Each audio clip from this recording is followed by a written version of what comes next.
so let's take a quick tour of the Webhooks platform. So when you arrive, you can find here the list of your webhooks. So the webhooks, you can get the link here. So if you click here, you will be able to copy the link. If you click there, you'll be able to go to the settings. Here you can duplicate what you've been doing. And here you can delete your webhook. So you have the option of creating new webhooks by clicking on this button. When you create a webhook, you can change its name. So my demo webhook, for example.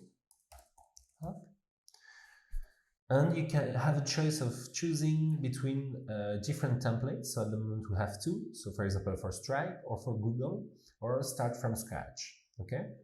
Let's choose a template. So I'm going to choose this template. Once I select it, it's going to be automatically publishing. So you have directly your webhook that's working. So you can copy it and you can use it to send data to. Okay. So we're going to do just that right now. So what I'm going to do is create a new session, and I'm going to copy paste this URL and add whatever parameters, so param1 and value1. Hop. When I do that, so I have the answer of my webhook since I created it, so it's actually working, which is a good thing. And I will see what happened in the history section. So as you can see, I have successful Stripe decoding failure. So we have the same message than here, which is good. And what you can see is in Ideta API params, you have the information we received. So this is the information you can use. You have the headers of the request as well. And if you had done a request with a body, you would have had Ideta API body that would be filled with the information from the body. So all of that allows you to build a process that you will be able to modify when you go to the edit section. So the way it works is very simple. You have a central part in a darker shade of blue, which is the current step you're looking at. So you can click on it, for example, and you can see what's in it. You can go back by going to clicking on maps, okay? And what's below the current step is the next step, the possible next step. And what's above, it's the steps that come before. So for example, if I go to Event Manager, the current step is Event Manager. The possible next steps are Extract Data and Event Not Managed. And the steps before, as we've seen, it is Stripe Decoder. There could be multiple options above because multiple steps can lead to the same one.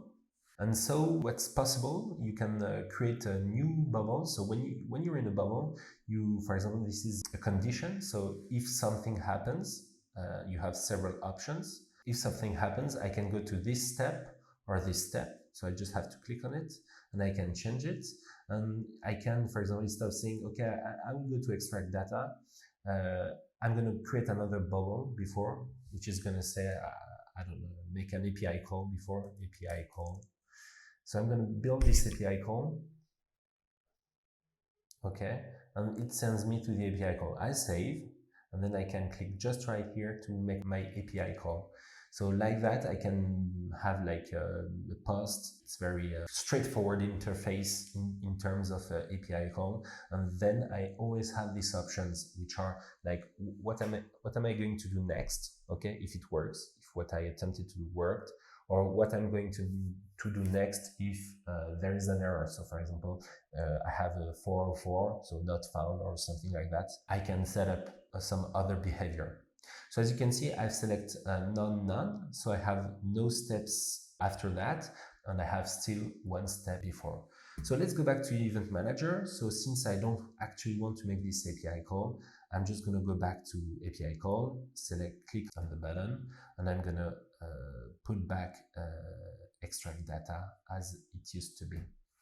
So you have multiple options in terms of bubbles. So as you can see, this is conditions. So you can say, okay, step 1, if this information equals this one, I go there. If it's true, I go there. If it's wrong, but you can add multiple conditions, so it makes a more complex path. So you can say, okay, if this is that, I can keep checking. okay? And like every time I can say, for example, that if it's false, event not managed. But if it's right, I can keep doing some comparison and improving my checks. So it can be done for security, for many other reasons. And what we can see in extract data, it's we have many operations, so JavaScript operations, so like set, delete, concatenate. You can do operations on text, encode, decode, do operations, create random numbers, work with arrays, work with object, work with date. There is really like many options that you can have a look at, and you can use them to change your workflow. So for example, if I've been using the Stripe Webhook template, so if everything works well and I follow the steps to set it up, I will be here in the success area. And then at the moment, so we just say, okay, it worked, which is cool, but maybe you want, instead of just sending a message back to Stripe, maybe you want to write data directly into Firebase. So we do Firebase and Firestore at the moment. So you just have to, you can add information like that. Or maybe you want to do some API call to start a process, okay? Or maybe you want to send data directly to Zapier.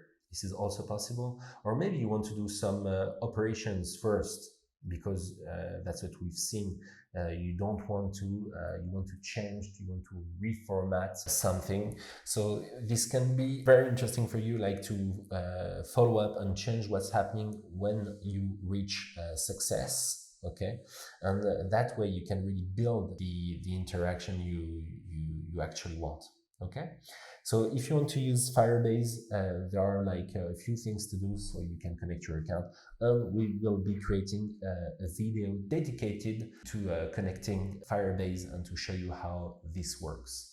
So I hope this quick tour of the product helped you understand how everything works.